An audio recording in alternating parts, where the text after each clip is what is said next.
நண்பர்கள் எல்லாருக்கும் வணக்கம். இன்றைக்கி வந்து நம்ம என்ன பார்க்கலான்னு பார்த்தீங்கன்னா, எக்கனாமிக் ஒன்லைனர் வந்து பார்க்கலாம். சரிங்களா? நம்ம சேனலில் பார்த்தீங்கன்னா ரெகுலராக வந்து எக்கனாமிக் கிளாஸஸில் வந்து நம்ம எக்கனாமிக் ஒன்லைனர் வந்து அப்டேட் பண்ணி கொடுத்துட்ருக்கோம்.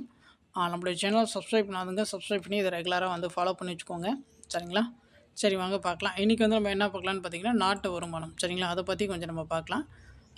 நாட்டு வருமானம் கணக்கிடும் வழிமுறைகள் வந்து என்னென்ன அப்படின்னு சொல்லி பாருங்கள். உற்பத்தி முறை, வருமான முறை, செலவின முறை. சரிங்களா? ஒரு நாட்டில் ஓராண்டு காலத்தில் உற்பத்தி செய்யப்படும் பொருட்கள் மற்றும் பணிகளின் மொத்த மதிப்பின் அளவே நாட்டு வருமானம் அல்லது மொத்த நாட்டு உற்பத்தி அப்படின்னு சொல்லிட்டு சொல்கிறாங்க. சரிங்களா? அடுத்து பாருங்கள். மொத்த நாட்டு உற்பத்தி மக்களால் ஒரு வருடத்தில் உற்பத்தி செய்யப்பட்ட பணிகள், பண்டங்கள் மற்றும் வெளிநாட்டு முதலீடு மூலம் ஈட்டிய லாபம் தான் பார்த்திங்கன்னா மொத்த நாட்டு உற்பத்தி அப்படின்னு சொல்லிட்டு சொல்கிறாங்க. சரிங்களா? மொத்த உள்நாட்டு உற்பத்தினா என்ன அப்படின்னு சொல்லி பார்த்திங்கன்னா, ஒரு ஆண்டில் நாட்டின் எல்லைக்குள் உற்பத்தி காரணிகளால் உற்பத்தி செய்யப்பட்ட வெளியீடு தான் பார்த்திங்கன்னா மொத்த உள்நாட்டு உற்பத்தி அப்படின்னு சொல்லிட்டு சொல்கிறாங்க. சரிங்களா? ஸோ அடுத்து பாருங்கள். நிகர நாட்டு உற்பத்தி மொத்த நாட்டு உற்பத்தியிலிருந்து மூலதன தேய்மானத்தின் மதிப்பை நீக்கிய பின்பு கிடைக்கும் மதிப்பு தான் பார்த்திங்கன்னா நிகர நாட்டு உற்பத்தி அப்படின்னு சொல்லிட்டு சொல்லுவாங்க. அடுத்து பாருங்கள். நிகர உள்நாட்டு உற்பத்தி. ஸோ மொத்த உள்நாட்டு உற்பத்தியிலிருந்து மூலதன தேய்மானத்தை கழித்து பின் கிடைப்பது தான் பார்த்திங்கன்னா நிகர உள்நாட்டு உற்பத்தி அப்படின்னு சொல்லிட்டு சொல்லுவாங்க. அடுத்து பாருங்கள். தலா வருமானம்.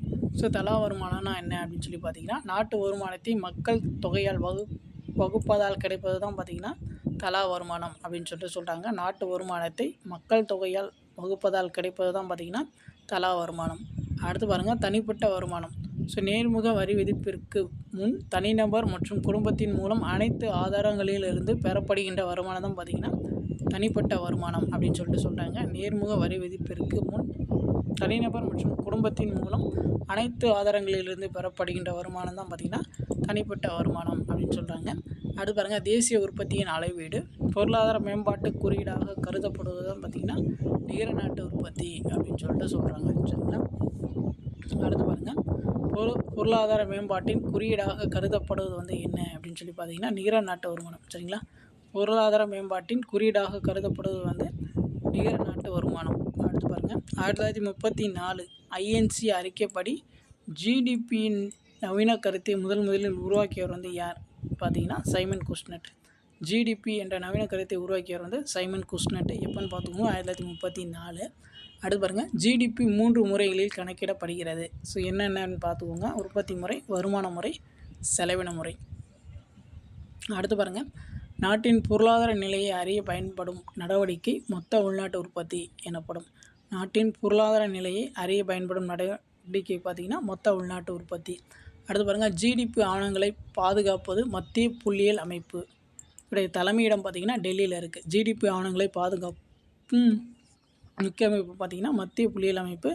உடைய தலைமையகம் வந்து டெல்லியில் இருக்குது. அடுத்து பாருங்கள். இந்திய நாட்டின் தலா வருமானம் வந்து எவ்வளோன்னு பார்த்திங்கன்னா $950, அமெரிக்க டாலர் மதிப்பில் $950. அடுத்து பாருங்கள். மக்களின் வாழ்க்கை தரத்தை சுட்டி காட்டுவது பார்த்திங்கன்னா தலா வருமானம். சரிங்களா? மக்களின் வாழ்க்கை தரத்தை சுட்டி காட்டுவது வந்து தலா வருமானம். நாட்டின் மேம்பாட்டை அளவிடும் சிறந்த குறியீடு பார்த்திங்கன்னா தனிநபர் வருமானம். நாட்டின் மேம்பாட்டை அளவிடும் சிறந்த குறியீடு வந்து தனிநபர் வருமானம். அடுத்து பாருங்கள். 1867-68 இந்தியாவின் வறுமை மற்றும் பிரிட்டிஷ் இல்லா ஆட்சி நூலில் முதலில் தனிநபர் வருமானம் பற்றி கூறியவர் வந்து யார் அப்படின்னு சொல்லி பார்த்தீங்கன்னா வாங்கும் திறன் சமநிலை அடிப்படையில் முதல் இடத்துல பார்த்திங்கன்னா சீனா இருக்குது, 2வது இடத்துல பார்த்திங்கன்னா அமெரிக்கா இருக்குது, 3வது இடத்துல பார்த்திங்கன்னா இந்தியா இருக்குது. சரிங்களா? அரசு பொருளாதார செயல்பாடுகளில் ஈடுபடாமல் இருப்பது தான் பார்த்திங்கன்னா தலையிடா கொள்கை அப்படின்னு சொல்லிட்டு சொல்லுவாங்க. அடுத்து பாருங்கள். கைவினைப் பொருட்கள் உற்பத்தி இடங்கள் பார்த்திங்கன்னா கைத்தறி பார்த்திங்கன்னா தமிழ்நாடு, சால்வை பார்த்திங்கன்னா காஷ்மீர். சரிங்களா? காலிக்கோ துணிகள் பார்த்திங்கன்னா வங்காளம், பட்டு நெசவு பார்த்திங்கன்னா பனாரஸ், மரப்பொருட்கள் பார்த்திங்கன்னா லூதியானா. ஸோ அவ்வளோதான். இன்றைக்கி வந்து இந்த ஆன்லைனில் வந்து போதும். கண்டிப்பாக பார்த்திங்கன்னா யூஸ்ஃபுல்லாக தான் இருக்கும்னு நினைக்கிறேன். உங்களுக்கு வேறு ஏதாச்சும் டவுட் இருந்துச்சுன்னா நீங்கள் வந்து கமெண்ட் பண்ணுங்கள், நம்ம வந்து ரெஸ்பான்ஸ் பண்ணுவோம். இப்போ தான் வந்து நம்ம சேனல் ஃபஸ்ட் டைம் பார்க்குறீங்கன்னா கொஞ்சம் சப்ஸ்கிரைப் பண்ணுங்கள், சப்போர்ட் பண்ணுங்கள், ஃப்ரெண்ட்ஸ்க்கு கொஞ்சம் ஷேர்